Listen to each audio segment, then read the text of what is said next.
Huizak Tonmani Bishingti Koktomani 60 ever 70 foot ni Raida Chayatwi kath Tonmani Romkha Telemura Bolongtang Bedani officer no Khobui Telemura te Koilanpurni Bolongtang Bedani Samong Khlainai rokni manjak mungo Koilanpurni Khamartila Amsayo Raida Chayatwi Tonijak kath mankha Koktomawa sai mankha Bidhan Debnath Mungui Khoroksa Borokni Nogo Tonijak 60 ever 70 foot kolok kath Romkha Bolongtang Bedani officer Supriya Debnath Bosaka Jepro or Raida Chayatwi kath no Romna phayo afuro amsani lukurok phayei habar no hamya khlaina naimani phiaba khaimalia aboni yagulo or Raida Chayatwi kath no Nogo Toniwi Tonmani Bolongtang Bedani samong khlainai rok o kath no tubui phaikya srangsalni dam chisa tama jorabo Khamartilawo Bolongtang Bedani samong khlainai rok kath Romna thangpro a amsani burei rok buskango phayei habar no hamya khlaina naima bagai sajakliya Bolongtang Bedani officer Supriya Debnath Bosaka Bolongtang Bedani bkhakte buskang salabo obahai najer mung tongnai hinoi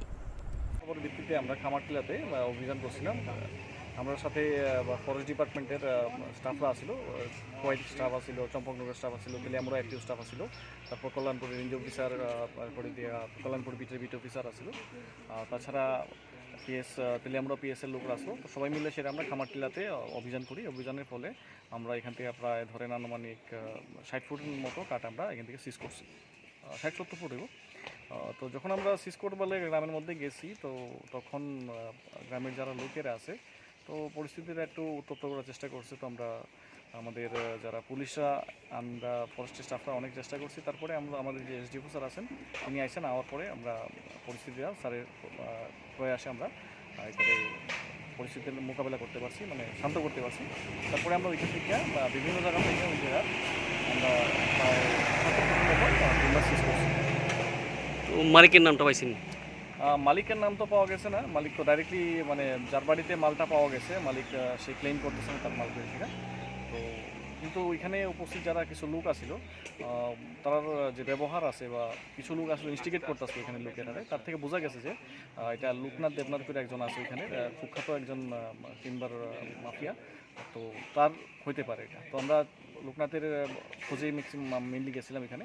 গতকালকে একটা ঘটনা হচ্ছে, আমরা স্টাফের গাড়িতে লোকনাথের গাড়ি smuggle করে যখন টিম্বার আনে তখন আমাদের গাড়িতে হিট করছে এবং আমরা স্টাফও কিছু আহত হয়েছে। তারপর সে পালাই গেছে ওইখান থেকে গাড়িটা নিয়ে এসে। তো ওই ঘটনার হওয়ার পরে আমার কাছে খবর আসছে যে টিম্বারগুলি সে ওইখানে রাখছে। তো এটার পরিপ্রেক্ষিতে আমরা আজকে অভিযান চালাইছি এখানে। তো লোকনাথ বাড়িতে দেখা মানে বাড়িতে নাই, এখন সে এখান থেকে ফেরার হয়ে গেছে। তো আমরা খুব মানে লুক লাগাই রাখছি, যখন সে বাড়িতে আইব তারপরে রেস্ট করবো। কার বাড়িতে কাঠগুলো পাইছেন? কাঠগুলো পাইছি এখানে বিধান দেবনাথ করে একজন লোকের বাড়িতে পাইছি আমরা, তো ওখানে